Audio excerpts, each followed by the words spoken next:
Hey guys, so if you have seen that 2013 spring Poi trick compilation that I posted a couple months ago, it's entirely likely that you have seen this trick right here, where I take a point isolation versus a static spin and integrate it into a pendulum versus cap, which I think looks really cool. But earlier today I started playing around with the idea, well, what if the pendulum versus cap went the excuse me, the point iso versus static went the other direction? That is, what if instead of making my left hand the static spin and my right hand the point iso, what if it went the other way around, so it tilted back over the other direction?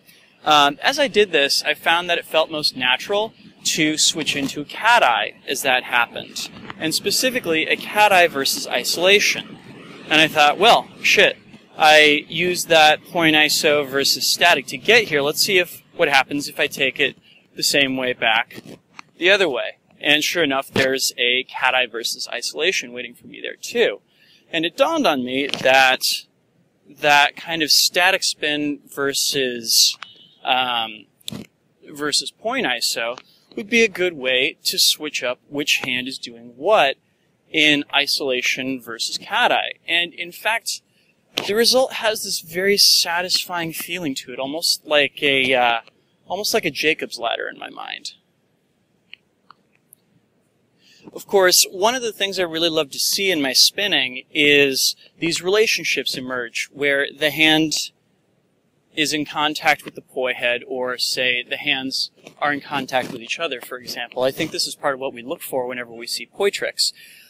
So it strikes me as a really cool way that you can maintain that kind of relationship of poi head to hand and poi head to hand, and do it in such a way that you're switching up which hand and poi head are having that moment of contact.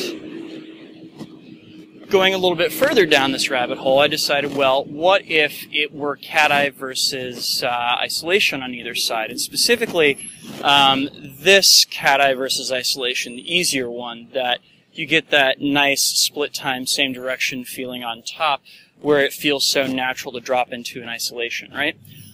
This one turned out to be a whole hell of a lot trickier, but not impossible. And it involves really being aware of the momentum. See, even there, it's really easy to drop back into that cateye versus isolation place.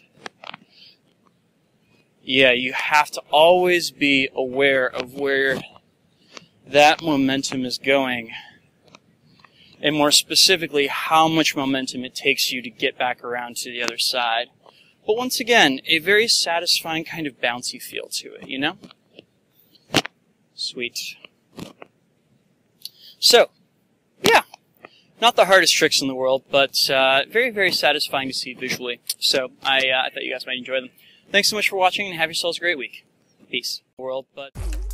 Hi, thanks so much for watching this video. If you haven't already, please subscribe to my channel here on YouTube. Doing so will help other people find my content, and it lets me know that I'm creating videos that are worth seeing. Also, check out my website at drexfactor.com. There, you can purchase sets of poi like the ones I use in my videos, and get access to a great range of written inspirational content, plus which you can subscribe to my videos there in the form of a podcast.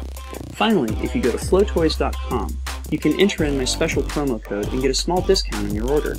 Doing these things helps support me in my flow journey, and it means that I can make more videos for you guys. So, thank you in advance for your support.